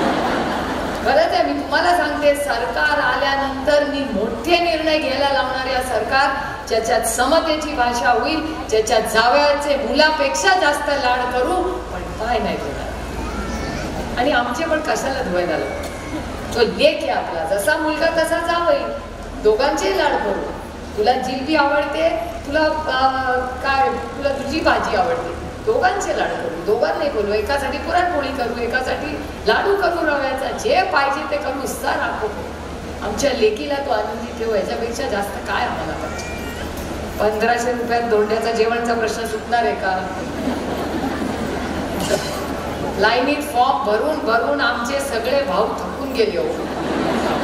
कारण का काही म्हणे ओ 1500 रुपये तो आपला शोधतोय, कागदपत्र फॉर्म भरतोय बिचारा 1500 रुपयासाठी. करेक्ट आहे. माझ्या भाषणात काही चूक असेल तर मला थांबवा. मला माहिती आहे, मी तुम्हाला सांगते, आमचं सरकार येणारच आहे, आमचं. ते आल्यानंतर या राज्यातल्या एकाही महिलेला एकही सेवा घेण्यासाठी कुठल्याही लाईनमध्ये उभं राहणार नाही. तुमच्या 1500 रुपयाचा फॉर्म तुमच्या घरात येऊन आम्ही भरू आणि तुमचा मान सन्मान करू. सरकार म्हणजे उपकार नाही करत आमच्यावर. फार झालंय कौतुक, आम्ही हे करतोय. कसली लाडकी बहीण, मला विचारा बहीण किती लाडकी. माझ्यापेक्षा कोणालाच ते माहिती नाही जास्त. खरंच आहे. लाडकी बहीण मुख्यमंत्र्यांची लाडकी बहीण. अरे या देशामध्ये, या राज्यामध्ये जेव्हा एकही महिलेला सासरी त्रास होणार नाही, तिच्यावरचे अत्याचार बंद होतील, ती खरीच मुख्यमंत्र्याची लाडकी बहीण. हे सामाजिक परिवर्तन आम्हाला करून दाखवा. ती या राज्याची क्रांती होईल. तुम्ही जेव्हा म्हणता ना मातृत्व, कर्तृत्व, दातृत्व, काय नेतृत्व, ज्याचा उल्लेख श्रीनिवास पाटलांनी केला. ही सगळ्या या मातांचा जन्म या मातीत झाला आहे हो. तुमची साताऱ्याची मातीची अगदी पवित्र माती नाही, त्याच्यात कर्तृत्ववान महिलांचा जन्म झाला आहे. आम्हाला तुमच्याकडून काही नको, फक्त मान सन्मान पाहिजे. सगळे म्हणतात मुख्यमंत्र्यांची ही योजना, हो आम्हाला अन्याय दूर करा आमचा. मला माहिती आहे महिलांचे काय हाल होतात. काल एक महिला आली होती, 28 वर्षाची मुलगी आहे. नवरा गेला, तिची काय चूक. नवऱ्याला कॅन्सर झाला, तिची काय चूक. दरवेळी धीराच्या समोर हात पसरावे लागतात मुलाच्या फीसाठी. ही लाडकी बहीण आहे तुमची. परवाच्या दिवशी मुली मला बारामतीत भेटल्या. त्यांना सांगण्यात आलं तुमची सगळी फी माफ आहे. म्हणली ताई नाही हो फी माफ झाली अजून माझी. मग काल काहीतरी सांगितलं मी प्रश्न विचारल्यानंतर. प्रत्येक वेळीच प्रत्येक अधिकारासाठी या राज्यातल्या महिलेनी हात किंवा पदर का पसरला पाहिजे? ही क्रांती हे बदलायचंय आपल्याला. आपलं सरकार आल्यानंतर प्रत्येक महिलेला 1500 रुपये तर मिळतीलच.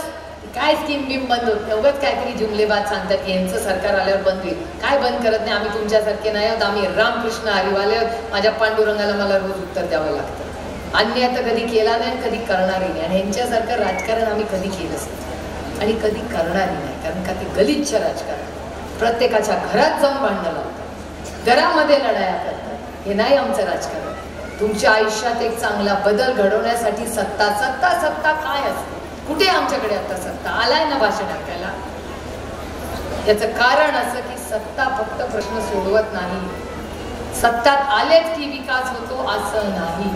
विकास कधी होतो? जेव्हा तुमच्या घरातले सामाजिक प्रश्न संपतील, तुमच्या घरात हुंडा नसेल, तुमच्या घरात ते कुठलं जेवण नसेल, तुमचा नवरा मुलगा तुम्हाला स्वाभिमानाने जगवेल, त्याला क्रांती आणि त्याला विकास म्हणतात. तुमची मुलगी 24 तास जरी क्लासला गेली तरी ती सुरक्षितच घरी आली पाहिजे. ही नैतिक जबाबदारी एका सरकारची. होतंय का तसं? नाही होते तसं. ST वेळेवर येते का? हजारो करोड रुपयाची मेट्रो करतात. प्रत्येकाला वाटतं बुलेट ट्रेन मेट्रो. माझा त्याला विरोध नाही, जरूर मेट्रो करा. पण मेट्रो करायच्या आधी माझ्या ग्रामीण भागातल्या प्रत्येक मुलीला वेळेवर ST आली पाहिजे याचं आधी नियोजन करा. मग ती मेट्रो आणि बुलेट ट्रेन करा बाहेर. मी तुम्हाला शब्द देते, आमचं सरकार आल्यावर पहिली गोष्ट करू, प्रत्येक ST ही व्यवस्थित वेळेवर चाललीच पाहिजे. का नाही चालत? आधी चालतच होती ना. ST वेळेवर चालली पाहिजे. महिलांना 50% का काहीतरी दिलंय ना तुम्हाला डिस्काउंट ST मध्ये दिलंय. पण ST येते का? मग डिस्काउंट कशाचं दिलंय तुम्ही? जी गोष्ट नाहीच त्याचं डिस्काउंट. विचार करून सांगा. हे असं फसवं सरकार आहे. त्याच्यामुळे आज पुढच्या जे काही कालावधी आहे सगळा, आता इलेक्शन आलेलं आहे, किती 70 दिवस राहिलेले आहेत, फार काही दिवस राहिलेले आहेत. सगळ्या पदाधिकाऱ्यांना मी विनंती करते की फार हवेत राहू नका. यश आलंय म्हणजे यश म्हणजे फार काही क्रांती नाही आहे ती. यश म्हणजे जबाबदारी आहे. लोकांच्या मध्ये डोक्यात हवा गेली ना तर प्रॉब्लेम होईल. त्यामुळे लोकांनी ज्या दिवशी मी आणि अमोल दादा 1.5 लाख मतांनी निवडून आलो, मी अमोल दादाला घाबरतच फोन केला. म्हणलं अमोल दादा एवढी मतं कशी पडली रे? ती म्हणलं ताई मी पण विचार करतोय. तर अमोल दादांनी एकामेकाला म्हणलं की ताई आपल्याला ज्या संघर्षातून आपण उभे राहिलो, त्या संघर्षामध्ये लढलो म्हणून लोकांनी मतं दिली. आता फक्त सेलिब्रेशन नाही, आता 5 वर्ष डबल काम करावं लागेल. कारण का लोकांनी जबाबदारी, त्यामुळे जबाबदारीने आज आम्ही काम करतो. अहो सगळ्यांना वाटतं की आता ताई अध्यक्ष झाली, अहो जबाबदारी जास्त वाढली. त्याच्यामुळे सगळ्यांना असं वाटतं पदाची उन्नती झाली. नुसती पदाची उन्नती होत नाही, त्याच्याबरोबर त्यागही करावा लागतो. कारण आपल्या एका कृतीमुळे लाखो लोकांचं नुकसान होऊ शकतं. त्याच्यामुळे तुमच्यावरही प्रत्येक महिलेवरही जबाबदारी असल्याची जाणीव मला आहे. त्या घरातला केंद्रबिंदू कोण असतो? तर त्या केंद्रबिंदू ही महिलाच असते. ती महिलाच घर तोडू शकते आणि तीच महिला घर तोडू शकते. एवढी ताकद एका महिलेला. आणि आपण घर जोडणाऱ्या महिला. लोकांना कधी कधी वाटतं आता लहान पटकन काहीतरी बोललं ना तो डोळ्यात अश्रू येतात महिलांच्या. पण जेव्हा तिच्या घरामध्ये मोठी गोष्ट होते तेव्हा तीच महिला कंबर कसून, कधी ऐकले का शेतकऱ्यांच्या आत्महत्या पुरुष करतात? कधी महिला शेतकरी आत्महत्या करताना ऐकले का? कधीच करत नाही ती. कारण का जर नवऱ्याने आत्महत्या केली त्याच्यानंतर तिच्या सासू सासऱ्यांची मुलांची जबाबदारी त्या महिलेवर असते. इच्छा असेल तरी काय करते. आणि अश्रू ओढलं. शेवटी मी तुम्हाला सांगते, मी पण खूप वेळा रडलो, प्रचंड वेदना झाल्या. पण ज्याच्यासाठी रडतोय त्यालाच आपल्या अश्रूची किंमत नसेल तर कुणासाठी ते अश्रू व्हायचे? त्यामुळे त्या अश्रूंमध्ये अडकू नका, ताकदीने लढा. कारण का जर तुम्ही सत्याच्या बाजूने असाल तर अश्रूंच्या मागे लढा. मी पुन्हा पुन्हा तुम्हाला सांगते, जर सुप्रिया सुळे लढू शकते तर या देशातली कुठलीही महिला लढू शकते. आणि तुमच्या प्रत्येकीमध्ये ते कर्तृत्व आहे. ते माझं एकटीचं कर्तृत्व नाही. मी एकटी लढू शकले तसं, पण ज्या पद्धतीने लोक आपल्याबरोबर उभे राहिले ती माझी सगळ्यात मोठी ताकद आणि ती तुमच्यामध्ये प्रत्येकीमध्ये ती ताकद. त्यामुळे ताई आहेत म्हणून खासदार तुम्ही प्रत्येक जण लीडर आहात. कुटुंबात लीडर आहात की नाही, सहन करता की नाही, कामं डबल करता की नाही. त्यामुळे तुमच्या प्रत्येकीमध्ये काहीतरी एक वेगळा गुण आहे आणि तो गुण बघूनच आज आपल्याला सगळ्यांना इथे जेवायला बोलवले. म्हणूनच मला म्हणणं आहे की महिलांना आरक्षणामध्ये आमदारकी आणि खासदारकीमध्येही तुम्हाला तुमचा वाटा मिळालाच पाहिजे हा माझा आग्रह आहे. आणि मी एक सांगते, अनेक लोकांना आवडत नाही मी असं बोलते तेव्हा, पण जेव्हा आरक्षण महिलांचं आमदारकी खासदारकीला येईल त्या आरक्षणात मी स्वतःला कधी घालणार नाही. कारण का ते अशाच महिलेला तो मिळाला पाहिजे जिला माझ्यासारखी संधी नाही मिळाली. मी ओपनमधून लढेन आणि माझी जागा जर आरक्षित बारामती झाली तर अशाच महिलेला तिथून निवडून आणीन जिला ती संधी मिळाली. म्हणून माझी आग्रहाची भूमिका आहे की आरक्षणाचं बिल आणत ताकदीने आम्ही लढतो, ताकदीने आम्ही साथ देऊ. त्यामुळे पुढच्या काही कालावधीमध्ये आजपासून इलेक्शनच्या कामाला लागा. इलेक्शन 70 दिवसावर आहे, एक दिवस पण वाया घालवायचा नाही. आपला इथे जरा प्लस झाला, कमी जास्त झालं असो पण इलेक्शन असतं. हे पब्लिक आहे, सब जानते. साहेब मला नेहमी म्हणतात की लोक कधी चुकत नाही, आपण कमी पडतो. त्याच्यामुळे साताऱ्यामध्ये शशिकांतजी आपलं अपयश झालं आपल्याला, याची जबाबदारी तुमची नाही, त्याची जबाबदारी आमच्या सगळ्यांसारखी आहे की आम्ही कदाचित तिथे कमी पडलो, पण विधानसभेला आम्ही डबल कष्ट करू आणि चांगले आमदार राष्ट्रवादी काँग्रेस उद्धवजी आणि काँग्रेसच्या वतीने ताकदीने कष्ट करून निवडून आणेल हे मी आज तुम्हाला सांगतो. आणि सरकार आल्यानंतर यांच्यासारखं आपलं सरकार नाही. जे बोलणार ते खरं बोलणार आणि उगाच समाजामध्ये भांडण लावत बसणार नाही. हा या समाजाचा तो त्या समाजाचा. आरक्षणाच्या मुद्द्यामध्ये मराठा, धनगर, लिंगायत, मुस्लिम आणि भटक्या विमुक्त समाजाच्या आरक्षणाच्या ज्या ज्या मागण्या आहेत त्या पूर्ण ताकदीने राष्ट्रवादी काँग्रेस पक्ष पूर्ण करेल. जे सरकार बिल आणेल त्याच्या बाजूने उभं राहू आणि आरक्षणाची तुमची जी काही मागणी आहे त्या पूर्ण करण्यासाठी आम्ही कटिबद्ध आहोत हेही मला तुम्हाला सांगायचं. आणि शेवटचा मुद्दा की प्रत्येकाने, बाळासाहेब माझ्या मतदारसंघात महिलांनी फार कष्ट केले. महिलांचे आम्ही छोटे छोटे ग्रुप केले. तुम्ही जिथे जाऊ शकणार नाही ना तिथे आमच्या महिला पोहोचू शकतात. तुम्ही कसं दारात जाणार, चहा पिणार, पुरुषांपर्यंत, आमच्या महिला आज जाऊन चुलीच्या घरात आज शेवटच्या व्यक्तीपर्यंत जाऊन व्यवस्थित समजून सांगणार. त्याच्यामुळे आमच्या महिलांवर थोडीशी जबाबदारी टाका. त्यांना प्रत्येक बूथवर एका महिलेवर जबाबदारी टाका की हिनी जाऊन मतं आणलीच पाहिजे. प्रत्येकाने आपण केलेलं काम, आपल्यावर झालेला अन्याय, आपल्यावर केलेला या सरकारने MBBS सरकार, MBBS म्हणजे काय, कोणी डॉक्टर असेल तर हात जोडून माफी मागते. MBBS म्हणजे डॉक्टरवाला MBBS नाही, MBBS महागाई, बेरोजगारी, भ्रष्टाचारी सरकार आपल्याला महाराष्ट्रातून हद्दपार करायचंय आणि एक चांगलं पारदर्शक. जी बेरोजगारी कशासाठी पोरं शिकवली आपण, त्यांच्या हाताला काम देण्यासाठी पोरं शिकवली ना. तर चांगल्या इन्व्हेस्टमेंट, आजपर्यंत ज्या ज्या मोठ्या इन्व्हेस्टमेंट्स महाराष्ट्रात आल्या त्या आदरणीय पवारसाहेब मुख्यमंत्री असताना ते करायचे. भ्रष्टाचार मुक्त महाराष्ट्र करायचे. खरंच कंटाळा आला, रस्ता झाला की खड्डे पडतात. कसे काय खड्डे पडतात त्या रस्त्यावर? आपण टॅक्स भरतो, त्याच्यातून पैसे येतात, पण मग सारखे कसे खड्डे पडतात याची पण इन्क्वायरी झाली पाहिजे. सगळ्यांकडे ते जलजीवन मिशन आलं का प्रत्येक गावात? हर घर जल नल वगैरे ऐकलं की नाही?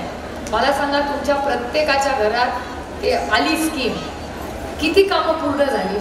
घरात नळ आला, त्याचं पाणी आलं, मग काय केलं 10 वर्ष या सरकारने? हे सगळं परिवर्तन आपल्याला करायचंय आणि ह्याच्यासाठी आपल्या सगळ्यांना ऑक्टोबरमध्ये जेव्हा मतदान होईल तेव्हा तुतारी वाजवणारा माणूस, आणि तुतारी तुतारी तुतारी करत नाही फिरायचं.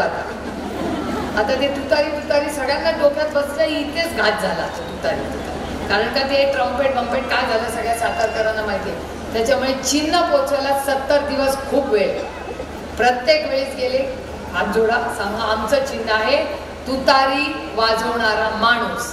मराठी माणूस हा स्वाभिमानी आहे. तुम्ही बघा माझ्या पांडुरंगाने माझ्या पत्रात जे आणलं ते काढून घेतलं, ठीक आहे, ओके, काहीतरी मे बी आपल्या त्याची इच्छा होती, त्यांनी मला काहीतरी चांगलं दिलं. चिन्ह आम्ही बरीच मागितली, काहीच दिलं नाही. पण पांडुरंगाला माहिती होतं की हिच्या पदरात मी काहीतरी टाकणार. काय टाकावं त्यांनी? तुतारी वाजवणारा माणूस. आता तुतारी कधी वाजते? लग्न कार्यात तुतारी वाजते. जेव्हा तुम्ही नवीन काही सुरू करता तुतारी वाजते. जेव्हा इथे चांगला हमी भाव मिळतो तुतारी वाजते. जेव्हा छत्रपती शिवाजी महाराजांनी युद्ध पुकारलं तेव्हा ही तुतारीच वाजली होती. तेव्हा सगळ्या शुभ कामामध्ये तुतारी वाजते. आणि तो मराठी माणूस तुतारी वाजवणारा आहे, तो स्वाभिमानी आहे. त्याच्यामुळे तुतारी वाजवणाऱ्या माणसाच्या शेजारचं बटन दाबून पुन्हा एकदा बाळासाहेबांना मोठ्या संख्येने मतदान करून आपण विधिमंडळात पाठवावे एवढीच विनम्र विनंती करायला आले. 70 दिवस राहिलेले आहेत. गाव वाडी वस्तीपर्यंत पोचा, आपलं चिन्ह पोचवा, आपण केलेलं काम पोचवा, आपला पारदर्शक कारभार आणि जर भ्रष्टाचार मुक्त महाराष्ट्र हवा असेल तर महाविकास आघाडीला संधी द्या एवढीच विनम्र विनंती करून आपली रजा घेते. जय हिंद, जय महाराष्ट्र, जय आघाडी.